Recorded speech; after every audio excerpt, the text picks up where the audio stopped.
Nasa Senado na ang bola ng impeachment complaint kay Vice President Sara Duterte. Matapos itong opisyal na maiendorso ng Kamara. Mula sa Senado, nakatutok live si Mav Gonzales. Mav! Emil, mahigit isang oras lang matapos i-refer ng Kamara ang articles of impeachment laban kay Vice President Sara Duterte ay natanggap na ito ng Senado kaninang hapon. Mag-aalas 5 ng hapon dumating sa Senado si House Sec. Gen. Reginald Velasco, bitbit ang makapal na dokumento ng articles of impeachment laban kay Vice President Sara Duterte. Huling araw na ng sesyon ng Kongreso ngayong araw, bago ang mahigit 3 buwang break para sa eleksyon, kaya hindi pa tiyak kung maihahabol ito sa agenda ng mga tatalakayin ngayong araw. Depende na po sa Senado yun. We will respect whatever decision they have.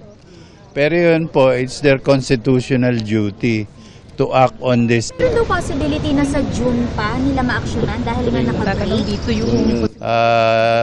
Pwede rin po, pwede naman sila mag-convene ng court even during the break, no? Because this is a non-legislative function of the Senate. Buo na rin ang impeachment prosecutors na haharap sa pagdinig.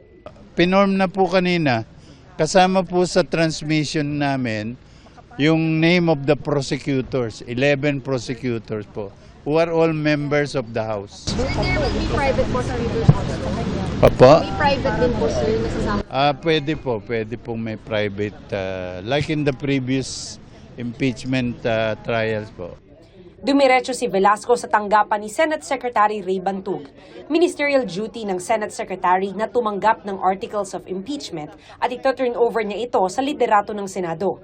Kailangang maisama ito sa agenda at mabasa sa plenaryo bago pa makonvene ang impeachment court. Base sa rules of impeachment ng Senado, si Senate President Cheese Escudero ang magpe-preside sa impeachment proceedings at kasama ang iba pang mga senador, tatayo silang mga judge sa impeachment court. Kabilang si Senador Bato de la Rosa na kaalyado ng mga Duterte. I'm not denying that I am identified with the Dutertes.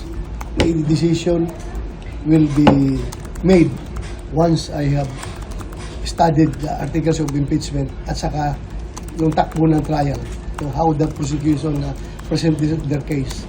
Political pa rin ako. Kung hindi babaguhin, tuloy-tuloy ang pagdinig ng impeachment court maliban kung weekend o holiday hanggang magkaroon ng hatol. May kapangyarihan din ang impeachment court na magpatawag ng mga witness.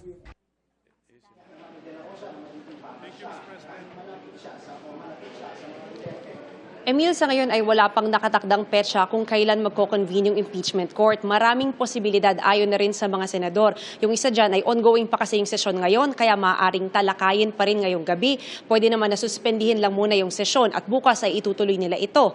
Pwede rin na magpatawag ng special session o kung hindi na talaga ito kakayanin, ay magkakaroon na lang ng pagtalakay dito sa Hunyo pagbalik ng sesyon ng Kamara pagkatapos ng election break. Emil? Maraming salamat, Mav Gonzales.